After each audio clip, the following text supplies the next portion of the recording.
Thanks for staying with us. On this segment, we'll be examining the state of roads in Lagos especially. We have with us the Special Advisor to the Governor on Works, Engineer Mrs. Aramide Adeyoye. She will be bringing us up to speed on road construction and management in Lagos State. Welcome to the show, ma'am. Thank you. Good to have you again on the show. Thank you. You can join the conversation on 08127053687, 09139076948. You can also tweet to us at TVC Connect. Please hashtag your view TVC so we can read your tweets. So your principal has always gone around talking about all the various subnational projects. I mean, a major national project is doing as a subnational, you know, the seaports, the big projects. The latest big one now is the 4th Mainland Bridge. That's the big news in Lagos now, the 4th Mainland Bridge. Although amidst its own controversies, but give us an update. We're hearing that it's been finally commissioned and would like to know when it starts, when we hope for it to be completed. Okay, thank you all. So, yes, indeed, my principals, both the governor and the deputy governor, in 2019, they did promise Lagosians to say we would build the 4th Mainland Bridge. It was part of the campaign promises to say we'll build it. And for you to build it, considering that magnitude of size of project, it's not going to come from normal IGR funding. It's estimated to cost about $2.5 billion.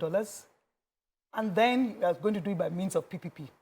So it's public-private partnership. And there's a process or procedure to a PPP project. It can be cumbersome, but at the end of the day, it's all about transparency. It's about trust, because you expect investors to bring in their money.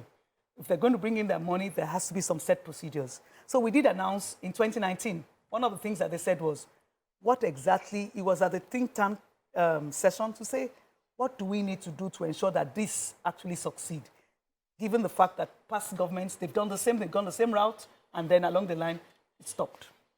One essential ingredient was transparency and trust. You need to be able to get the investor confidence that, yes, indeed, we're serious. So starting from the expression of interest, announcing where exactly do you want to announce that this project is going to happen.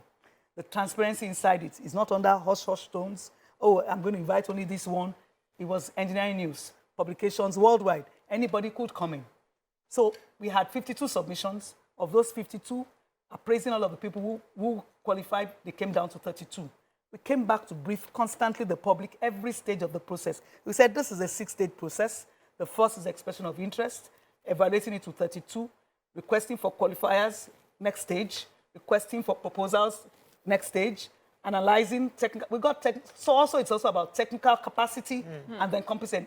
You might not have it as a state government, but don't shy away to get experts to assist you. So we got technical advisors, we got financial advisors, we got also legal, technical, financial, all to support the Lagos State government team. And from the way the evaluation is, it's not possible for one person to influence results or outcomes. There are set criteria and guidelines under which we'll assess. And at the end of the day, we had a preferred bidder and a reserve bidder, meaning that in the event that something goes awry, you can always resort to the next person. So that's exactly how it has turned out. So the question people have been asking is, what are the next steps going forward? Yes, the next steps going forward, we'll try to get to a financial close. In getting to that financial close, we're going to, the terms for negotiation, the years for concessioning, the compensation for the land that is going to be acquired, that the Ministry of Survey, the Department of Survey has the georeference coordinates, who are affected. So we'll come up with something in the coming weeks now, should be less than a week or two. The constitution of the committee that does the final negotiation team, together with the advisors, and then we'll have a draft MOU agreement. That MOU agreement draft will be submitted to EXCO, the Executive Council. They will go through it to be sure that, yes, indeed, the state government is protected. The Commissioner for Justice is part of that team. Everybody looks, and then we'll eventually get to a financial close, and we can sign the draft concession agreement. Once that is done, we should be able to hit, in the month of March, we should be able to get into groundbreaking and construction work starting. It's estimated to be about 42 months construction period for the roads and the main bridge. And I think it's doable, we will achieve it. So it's something we've started, and you know, in layman's terms, just like Nigeria, I like Nigerians to understand my guess. As of today, the money to build the bridge is in your account, or you're still expecting it in batches? Okay, so because it's a PPP, the investor is bringing the money. Okay, so that money is guaranteed by the China Exim Bank. So the Chinese, that's why it is. If we had investors from Nigeria... Did you say China? Yes, I said China. Because as it is now, that's where the part of money, all over the world, that's where the money will come from. People have asked questions, say, why is it that construction companies in Nigeria are not doing it?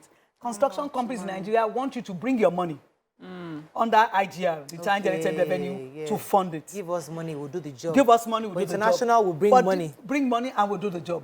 And how do they get paid back? Exactly. That's what I was going So to that's a ask. concession. That's a concession. You give them concession. That's why you have tolling.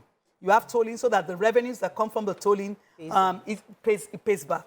So there's a traffic count study. That's why you need to do extensive studies. Nobody will want to put their money to something without those extensive studies being done.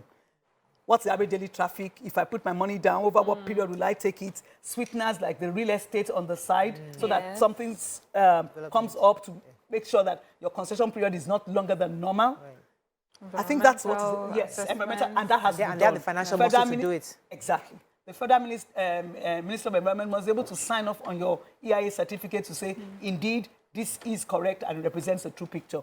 The project also cuts across Lagos and Ogun. So you have also been in constant discussion with the Ogun State government.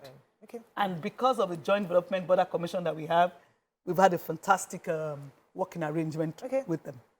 Okay, I think it's important to talk about things, break it down like this. Because, layman Nigeria, they say they are going to build bridges since they have not built it. But you explain to us the pre-plans, all the negotiations. They'll share it amongst themselves. They will win the project. They will win the contract. So we see now that it takes a while. You plan for it. You sit down before construction starts. It's when the electorate or the masses are educated, they better appreciate the work that government is putting in. So can we move from the fourth mainland? On the fourth mainland, because I want to. Yes, I'm still on the fourth mainland. I wanted to. There's a concern that many people have. Real estate along that path. People who have built along that path. What is the compensation plan for those who fall in that line, and which areas is the Fourth Mainland Bridge going to touch? Okay, so there's a resettlement action plan. That's why I said the Federal Minister of Environment would not sign on something that doesn't make sense. If you look at the alignment where the Fourth Mainland Bridge, so you start off from, the project itself picks up from Aramide Adeyoye, and then you go over the water, that's the Lagoon Bridge, and then you come back to the mainland, busting out at Konuarepo side. So all through Ikorodu, Langbasa, you take Langbasa from Badore, you go Ajabadore, Ibrahimasera, Ajabadore, Langbasa, over the water, all the villages you go till you get Bayeku. Bayeku, you come out, bust out at Konuarepo. Konuarepo, you come out at Sparklight. Okay, so that means that people from the Aramide Adeyoye can go. People from Aja, Langbasa side can also join the bridge. Exactly. So there are different places points. that So that's why you have ramp-ups. There are 9. It's proposed that this project will have 9 entry points. But in the first instance, you do the first 6. Okay. So the current Third Mainland Bridge only has 1 entry. No. It has. So it has 3. It has 3. You can come out from Adekunle. Yes, you can come out from where you Oh, go. gotcha. You can come out from toll gates. Okay, that's what I wanted to compare it. Okay, so now 9 of it. Now you have 9 of this. Oh, damn, that's you a have long 9 bridge. of this rubber leaves. So at each The bridge is long. It's long. So the project, the Lagoon Bridge itself is about 4.5 kilometers, while the roadway part is about 32.4. So altogether you have about 37. Both the lagoon as well. So, but that will really open up Ikorodu. It's not. For 2 months, it's not a long period. When you have competent contractors on ground. Okay. Shawo. Interesting. That's 2 years. 42 months is supposed to be 3.5 3 years. years. About 3 years. 24 months. It's 12 months. How many lanes? I was thinking So you have 4. 4. Wow. 4. That's huge. And of course you have your reserve, you have your shoulder. So 4 and the shoulder. Wow, interesting. Well, let's go. Sounds confusing. Well, it's something to behold. I keep telling people that the Fourth Mainland Bridge is like the M25 of England. Can I ask you this question? Yes, please. What is the guarantee that this government will actually do that bridge? You know, a lot of governments have promised, Second Night Bridge took forever. You know, government promises always happens like that. Yeah. So I know there's been a lot of mistrust very in the past. Yeah. But I want you to have faith in this administration. And I'll tell you why. There is nothing that the government has said that they will do, particularly legacy projects, that we said we will do that we have not achieved. Okay. Mr. Governor said we will do Lekki-Epe Expressway. That's a road that was done 42 years ago, And we said we will do it, and 18 kilometers or 19 of them, phase 1, we are finished. We're already on phase 2. Only 2 days ago, at about 10 minutes to 9, I got a text from a government functionary, but on the federal side, to say, Madam, we see that the work is really progressing so fast, and we're happy. I said, well, that's the whole idea. I said, he hopes that they will move fast before the rains. I said, that's the whole idea. When you saw us doing the preliminary work, you didn't understand what we were doing. It looked like a jigsaw puzzle. Now that you've prepared the base, you can actually come with the Komako paver, and you just keep rolling and rolling and rolling. So it looks like a very fast operation because you have done the back end. We said we would do, apart from the Lekki-Ekpe Expressway, we also said we would do a financial close on Fort Mainland and actually commence the construction. That is what we are now. We said we would start on the regional road. We have already done that. Okwapi-Mende Bridge is a bridge transport and infrastructure solution. Bridge. Like, I can see, like, we are driving from here. And I'm happy that you see the progress every day. I'm like, this only yesterday, they launched the beams. The beams were launched yesterday. It was on Twitter, on Facebook, on social media. Live feeds. You can actually monitor the progress of work there. All things being equal, by next May, before May 20, that bridge is ready. So let me go on all of the things, so for 20 years, something prevented us from... nature question. Okay, I need to go on a break. When we come back, we have our guest here with us. Waike had a question for her. Go ahead, please. Yes, the bridge that you're talking about, I think, is very commendable. But I want to now talk about the ecosystem, because there's a lot of wildlife in that area. There are monkeys that are being displaced from their homes and things. I mean, some people will be saying, well, I'm asking about monkey when there is human being, but I think the ecosystem is also very important. Correct, you're true. What you said is right, and that's why whenever you want to embark on a project like this, particularly on the magnitude of this, you will try to do your EIA studies. What exactly the flora, the fauna, you want a balance between your flora composition and your fauna, and then all of this that you're talking about. So there's a canal right under there where you have a lot of monkeys, the studies. And so what we have done is try to do some preservation. We're not actually driving them all out. So you will see the way the alignment, the route selection was done so as to preserve some of those monkeys that you have, the species. In addition, the habitat. In addition, you also have the Cane Weavers Association. What we just did was to move them to a part because the water body is a major component of their work. When they do the straws and so between Minister of Wealth Creation and ourselves, we try to find a balance where we can arrange them there and they can still work. So even though we want to build a new project, we are conscious of that biodiversity that we must also maintain. And I think with that, to a large extent, we've done that. So the cane, you're saying the cane people have... So the cane people are there. If you go there, you can still... So they were not sent out totally. So they are still a part of the system. In the same manner also, the EIA studies recommends that the route selection that was approved, that you stay within these bounds, so you allow the canal and the bush, all of the segments where you have the monkeys and all of those habitats to still be able to live there. So it's taking note of. Okay. So I wanted to ask concerning, so there are two questions. One, continuity. What if, for any reason, I know that you don't pray that the governor does not get a second term, but if he doesn't, is this project, the Fort Mainland Bridge project, is it tied in a way that ensures that whoever comes into power will still be able to execute it? That's one. Number two, how does that apply to all the other projects that are ongoing as well? Okay, I always say something, there is no vacuum in government, yes. And I pray that this administration is given a second chance. I keep saying it, one good time deserves another. The governor and everyone has worked assiduously in trying to deliver the dividends of democracy. And so I pray. So that's not even a question I think should arise. But we must also pray that in the event that the unexpected happens, then what happens? There is a strategic transport master plan in Lagos. Any governor that would come, I expect them to be able to follow from where the last person came in and will continue, which is exactly what this administration has done. Penn Cinema Bridge was a project that was in the last administration that was started. It was just at about 18% when we came in. But because it's something that you know will give relief to the citizenry, right, instantly it was a project that we took as a front burner and we completed. So it's not about the person, it's about what is in the master plan, yes, and how are you tracking and following. Lagos has its STMP. We know we must build Penn Cinema.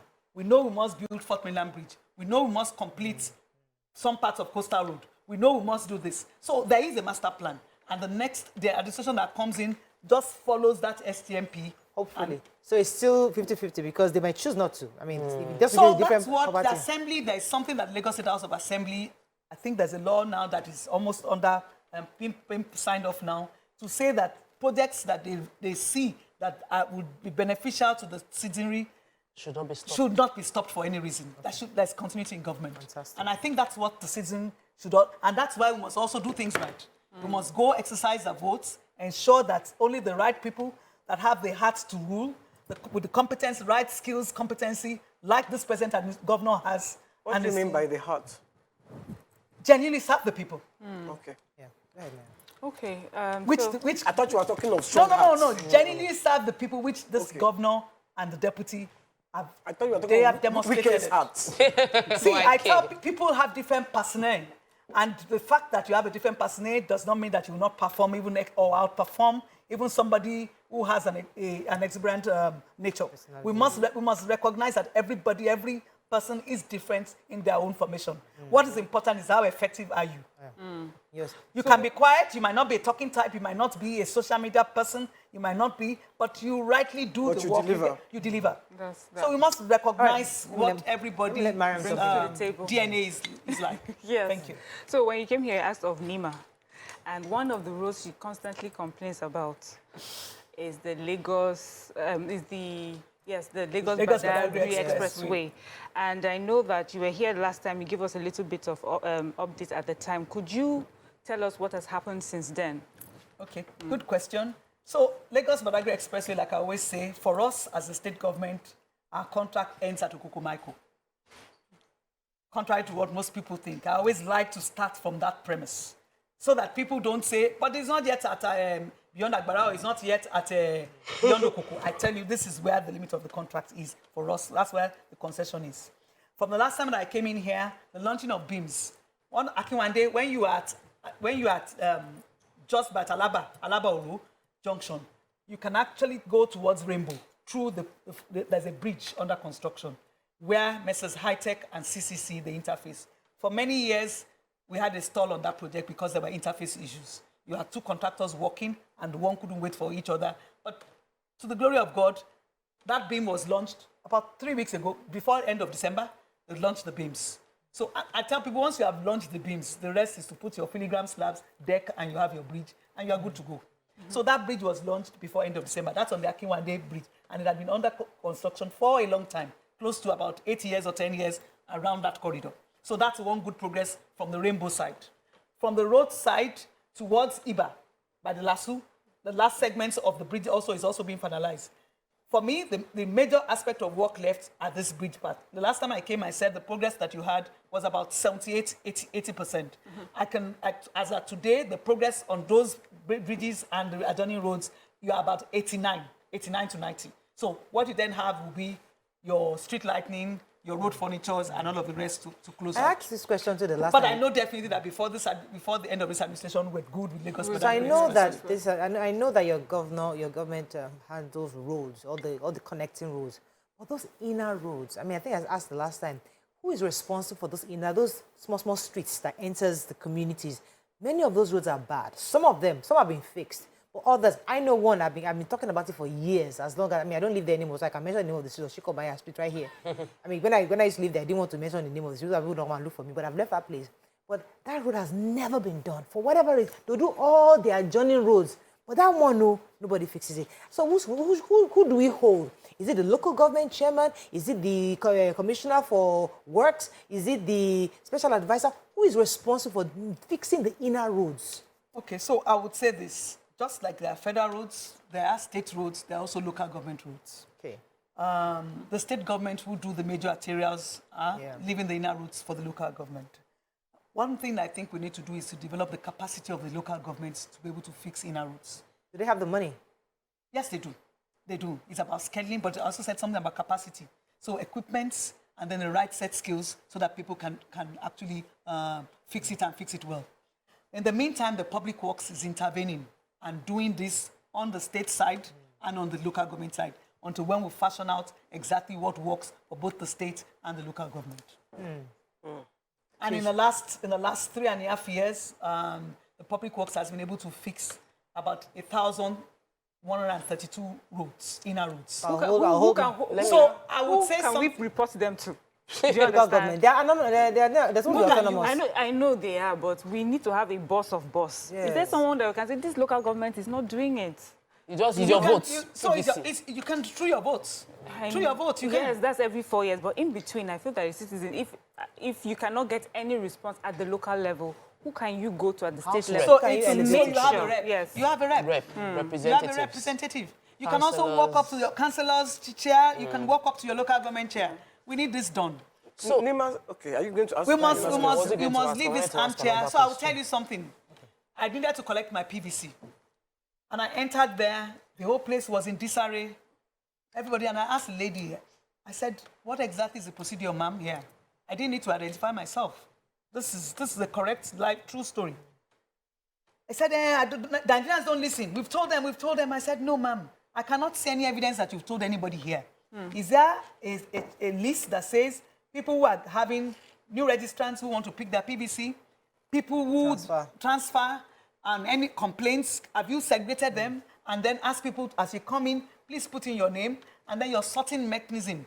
Who is the one in charge of the box that contains this, that contains this, that contains this? Yeah. It's organization. The woman said, I said, let me help you out. Can you give me a sheet? And the next thing I did was the names, I did something. I said, before I came in here, you've been doing this method, finish with this method, and then come into the system. Training is important. So it's important. So, and they gave me my card, but I didn't just go. I waited the next 30 minutes to be sure that things were running well.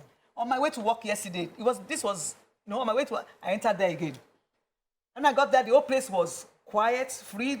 And I asked, what's happening? He said, they've collected, they've gone. He said, the method you showed us is working well. So what that says and it speaks is that we must be solution providers. We cannot just be complaining and complaining. We must all sit down to say, we must build this nation. Those are terrible. You yourself, that have the idea. Help them. Or you have no idea. Thankfully, somebody and what if you don't have idea, but you can criticize? Precisely. To what end? So that's where so that the person that has the idea will come up. Okay, we have to go to Animosha. Go ahead. Yes. Go ahead. And I have a question for Wait, I've been trying to ask, but let me just ask. Go ahead. Nima's question. Nima's question. She says I should ask you about the duration of the Teddy Road. And the completion of the old Ojo Road concrete reconstruction. Okay, Madam Nima, good morning. If you're watching, she's obviously watching. She must be watching. So let me tell you something. The construction duration for the old Ojo Road should be 20 months. 20 months. But that's one road that we are challenged. And I'll tell you why we're challenged. It's a route for petroleum tankers, just like Buba Marwa. So you can have a 20 months duration, but you're not in control of Pengasan and Nupeng and all of the people lifting. The contractor is forced to work within a timeline, the window that is opened. You can talk from morning till night. You can agree with them as to what time, but they will tell you they want to lift out to the other parts of the country, and you cannot, the essential services provider, and they cannot. And so these are things that you manage, but all things being equal, 20 months is the duration of construction, and we should be there. It was difficult sourcing the fund. It's very challenging. It's a road like never done before. It's in concrete pavement. It's not in flexible pavement. One of the things that this administration has done is not to shy away. Take the hard bite, if that is what is going to be sustainable. And that has seen us. You will see that this government, no other government has done roads as much in rigid pavement as much as this administration. Whether for Old Ojo Road, whether for Buba Marwa, whether for even Ikorodu Road, parts of Ikorodu Road, whether for Obashekumade, because these are routes where you have axle loads coming on them. So if you say, let's just fix it in flexible pavement, in asphalt, in no time you'll find deformation. Even Lekekwa Expressway, the whole 47 kilometers is going to be all in concrete, and we've done close to 20 already. So someone here is asking that the status of the VGC Ajar Road. It's been 2 years now, and the work looks abandoned, and there's so much gridlock in that area. Okay, so that's on the regional road. On the regional road, you have the scissors-like bridge. What most people see, so they see the scissors connecting and going back towards Adino and all of that. As I speak, the progress that you have on that road is about 30%. They are working on the back end. That's at Igbokoshu, down so that you can get to. But you must also realize that we have the challenge of acquisition. Nigerians don't like to obey rules. Even when they know that this place is gazetted, government has acquired this for the purposes of construction. They will tell themselves, let me build. It will take them a long time before they get here.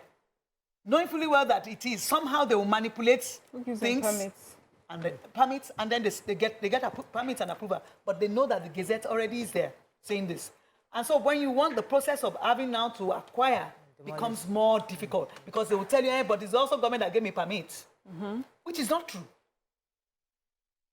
Because if you fly your survey and it's not the actual survey that you have submitted, they will give you permit on the basis of what you've submitted. And if it's false, do you understand what I'm saying? Which is why we also say we will try to digitize, all of these things will digitize, so that planning permits become seamless. So how long would this particular area, how long would it take to complete? So I expect all things being equal, the contractor, another 1 more year, and we'll be done. Another 1 more year, we'll be done. 1 more year of gridlock.